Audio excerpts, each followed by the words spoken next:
Environment ఒక impacts అయితే మనం కరోనా విషయంలో చూసాము, పాండమిక్. ఇప్పుడు ఎలాంటి పరిస్థితుల్లో మనం ఉన్నాము అంటే మనకి కాషన్ అనేది ఏ విషయంలో మనకి అంటే చాలా మందికి ఏ పరిస్థితి ఉన్నదనేది కూడా తెలియదు.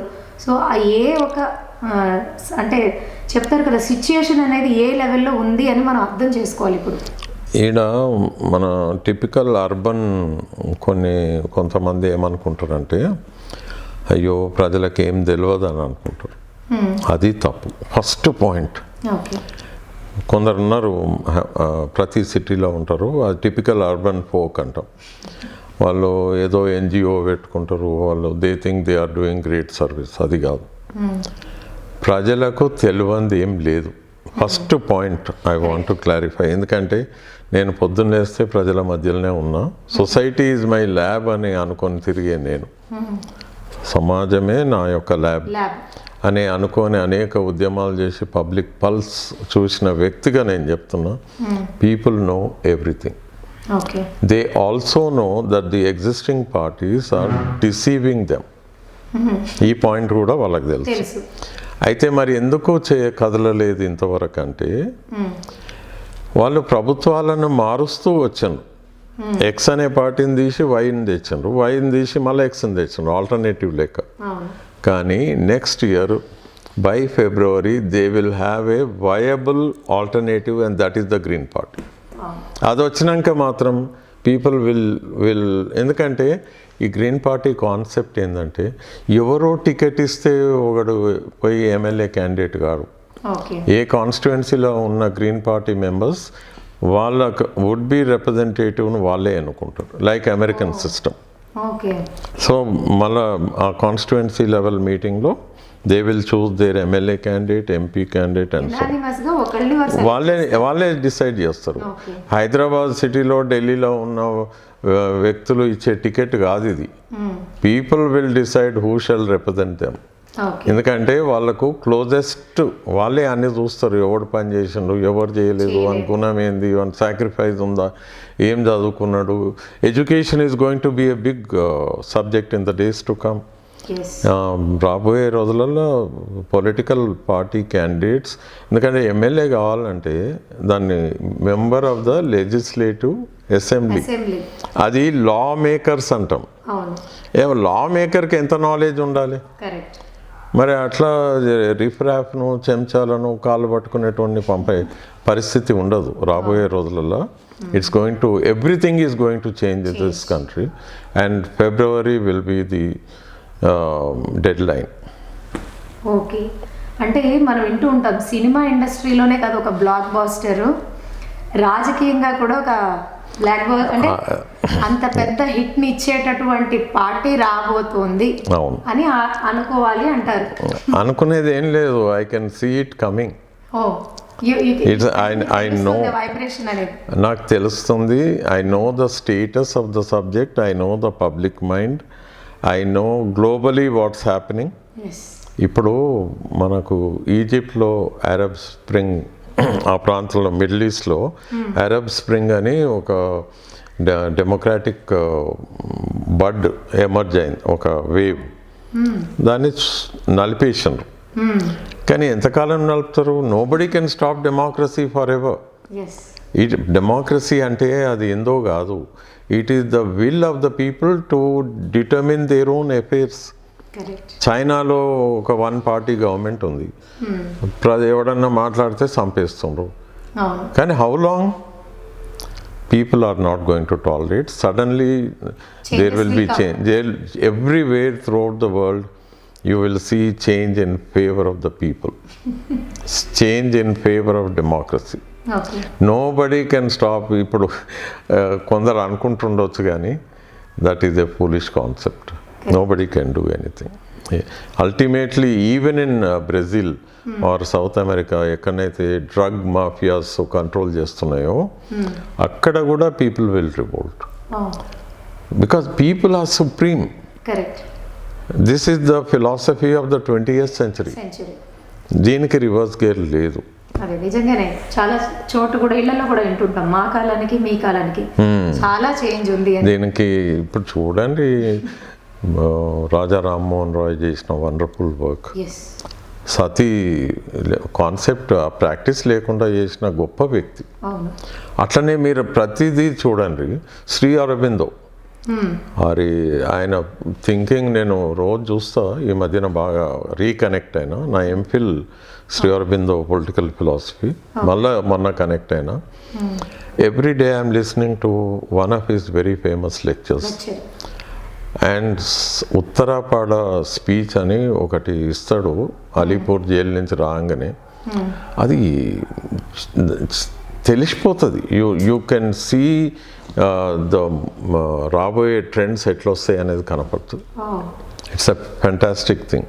స్వామి దయానంద, మన ఎంతమంది ఈ దేశాన్ని నిద్రలేపినరు. It was in deep slumber. Correct. Finally Gandhiji ఎప్పుడైతే వచ్చిండో, ఆయన బీహార్లో చంపారన్ దగ్గర రైల్వే ప్లాట్ఫామ్ మీదకి దిగి ఇండిగో ఫార్మర్స్ నుంచి ఇట్లా భుజం మీద చేసి తీసుకుపోయిండు వాళ్ళ సమస్య మీద. ఆ రోజే ఆయన మహాత్మా ఆయన. Correct. So that kind of change is going to come. Very nice. అంటే దీన్ని we can call it in the spirit of India's freedom struggle, trying to restore the fundamental rights of the people and giving the people their due. Okay. ఇప్పుడు జరిగేది India's wealth is being looted by those who are in power. Correct. మీరు ప్రతి స్టేట్లో ఇదే జరుగుతుంది. ఒకప్పుడు ఎవరో మనం లూటీ చేశారు అనేది మన వాళ్ళు మనల్ని లూటీ చేస్తున్న. అయితే మీరు అన్న ఒకప్పటి కథ, అప్పుడు దాదాబాయి నౌరోజీ అనే ఒక థింకర్ ఉండే, మన బాంబే అతను. India's freedom struggle early stages of 1885 to 1905 మధ్యన నలుగురు లీడ్ చేస్తారు. Dadabhai Naoroji, Firoz Shah Mehta, Gopal Krishna Gokhale, Madhav Govind Ranade. Dadabhai Naoroji House of Lords member అవుతాడు ఇంగ్లాండ్లో. ఆయన ఒక బుక్ రాసిండు, డ్రెయిన్ థియరీ ఆఫ్ ఇండియా అని. ఆ డ్రెయిన్ థియరీ ఏంటంటే how East India was East India Company was looting the wealth of India అనేది బాగా రాశాను. ఇప్పుడు ఒక్క కంపెనీ కాదు, the whole you know what's happening, people are witness. Every day people in this country are being impoverished. రోజు రోజుకు పేదరికంలోకి పోతున్నారు. మన అడవులు పోతున్నాయి, మన గుట్టలు పోతున్నాయి, మన ఇసుక పోతుంది, అన్నీ పోతున్నాయి. అండ్ ఒకప్పుడు పబ్లిక్ ఇన్స్టిట్యూషన్స్ మన దగ్గర, public universities, world class universities ఉండే. మా ఉస్మానియా యూనివర్సిటీ గత వైభవం తలుచుకుంటే వండర్ఫుల్ యూనివర్సిటీ. అటువంటి ఆ యూనివర్సిటీలో ఇప్పుడు 20% ఫ్యాకల్టీ మాత్రమే మిగిలింది, 80% లేదు. మొత్తం నెగ్లెక్టెడ్. స్టేట్ గవర్నమెంట్ ఇప్పుడు ఈ ప్రభుత్వం అని కాదు, కొంతకాలంగా నెగ్లెక్ట్కు గురైన స్టేట్ యూనివర్సిటీస్ తలుచుకుంటే బాధ అవుతుంది. యూనివర్సిటీస్కు అటానమీ లేదు, ఫ్రీడమ్ లేదు, ఫండింగ్ లేదు. జ్ఞానానికి temples, but those temples are being deprived of basic inputs. మనము చేయాల్సిన పని చాలా ఉంటుంది రాబోయే రోజులలో. We need to rebuild India. ప్రతి జీవావరణాన్ని స్ట్రెంథన్ చేసుకుంటూ ముందుకు పోవాలి. ఎందుకంటే people are not going to wait eternally. ఇక మన కర్మ ఏం చేస్తాం అని, లేకుంటే ధర్మం, మన ఈ కర్మ ధర్మ థియరీ ఇప్పటికీ నడిచింది. కానీ ఇప్పుడు ఎందుకు నడవదంటే today people have access to information. And నేను మొన్న నల్లమల యురేనియం మూవ్మెంట్లో కూడా చూసిన, చాలా తక్కువ శ్రమతోటి మేము దాన్ని ఆపగలిగినాం. అంటే ఇలాంటి ఇన్ఫర్మేషన్ అంతా మీకు సపోర్ట్ అయింది అంటారు? చాలా. ప్రతి ఇంట్లో స్మార్ట్ ఫోన్ ఉంది. ఇప్పుడు ఒక్క లెక్చర్ తోటి you can in the days to come ఒక పబ్లిక్ స్పిరిటెడ్ పర్సన్ ప్రజల కొరకు ఇన్ఫర్మేషన్ ఇస్తే ప్రజలే డిసైడ్ చేస్తారు. అందుకే పాలిటిక్స్ మన దేశంలో ఒక పెద్ద ప్రక్షాళన జరగబోతుంది. ఇంతవరకు ఏముంది, ఎవడో టికెట్ ఇస్తే ఆ టికెట్ పట్టుకొని కాన్స్టిట్యుయెన్సీకి పోయి నామినేషన్ వేయాలి. విండో సేల్స్ అంటాం. మనం సినిమా టికెట్ కొనుక్కున్నట్టు అమెరికా నుంచి దిగి చక్కగా కౌంటర్ దగ్గరికి పోయి టికెట్ కొనుక్కొని కాన్స్టిట్యుయెన్సీ 700 బాబు అనుకుంటూ పోయిన వాళ్ళు చాలామంది ఉన్నారు. అట్లుండదు. స్థానిక ప్రజలు, ఏ కాన్స్టిట్యుయెన్సీ ప్రజలు ఆ party members, green party members. For example Achampet constituency అంటే అచ్చంపేట్ గ్రీన్ పార్టీ మెంబర్సే టికెట్ ఇస్తారు. పైనుంచి టికెట్ ఇచ్చే హెలికాప్టర్ల పారాషూట్లో ఎవరు దిగరు రాబోయే రోజులు. కింద నుంచి things are going to change and this is the hard reality. India will definitely grow. Sri Aurobindo's famous quotation చెప్తా, India will grow because India is the custodian of Sanatan Dharma. Correct. And దాని కొరకు ఇంకా వేరే ఏం లేదు. India has the message to give to the world. Correct. It will be strong. దీన్ని ఎవరు ఆపలేరు. It will కానీ దానికి పర్పస్ ఏంటంటే, వాట్ ఈజ్ సనాతన్ ధర్మం అంటే the traditional wisdom, the time tested knowledge. It is life. భారతదేశంలో ప్రజలు ఎప్పుడు they were living in harmony with the understanding the limits of nature. అంటే ఒక జీవావరణం యొక్క స్కోపు, అది పాసిబిలిటీసు పొటెన్షియాలిటీస్తో పాటు దాని లిమిట్స్ కూడా తెలుసుకున్న బ్రహ్మాండమైన జాతి మనది. ప్రపంచానికి ఆయుర్వేద ఇచ్చిన, అంటే అంత ఈజీ కాదు. ఎంత రీసెర్చ్ చేస్తే ఏ చెట్టులో ఏ మెడిసిన్ ఉందో చెప్పిన,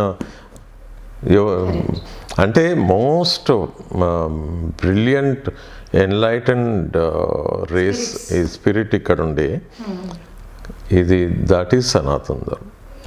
చాలా మంచి విషయాలు షేర్ చేశారు పురుషోత్తం రెడ్డి గారు. చూశారు కదా, అందరికీ ఒక ఇంటి పేరు ఉంటుంది, కానీ పురుషోత్తం రెడ్డి గారి ఇంటి పేరు ఎన్విరాన్మెంట్ అయిపోయింది. అంటే ప్రకృతినే ఆయన ఇంటి పేరుగా మార్చుకున్నారు. ప్రకృతి ఎంత విలువైంది, దాన్ని ఎందుకు కాపాడుకోవాలి అంటే ఆయన తన కోసమే కాకుండా మనలాంటి అందరి వాళ్ళ ఒక మంచిని ఆలోచించి ఎన్నో పోరాటాలు చేసి ఎన్నో ఇబ్బందుల్లో కూడా ఆయన విజయాన్ని సాధించి నిజంగా సమాజానికి ఒక ఐకాన్గా, అంటే మనకు ఐకాన్గా ఉన్నారు అనేది చెప్తూ నమస్తే, ధన్యవాదాలు. Thank you. నమస్తే, నేను ప్రొఫెసర్ పురుషోత్తం రెడ్డి. రుద్ర టీవీకి మీరందరూ కూడా సబ్స్క్రైబ్ చేయాలి, కాంట్రిబ్యూట్ చేయాలి. ఎందుకంటే మంచి థీమ్స్ మీద వాళ్ళు ఎప్పటికప్పుడు న్యూ కాన్సెప్ట్స్ ప్రజల ముందుకు తీసుకొస్తారు.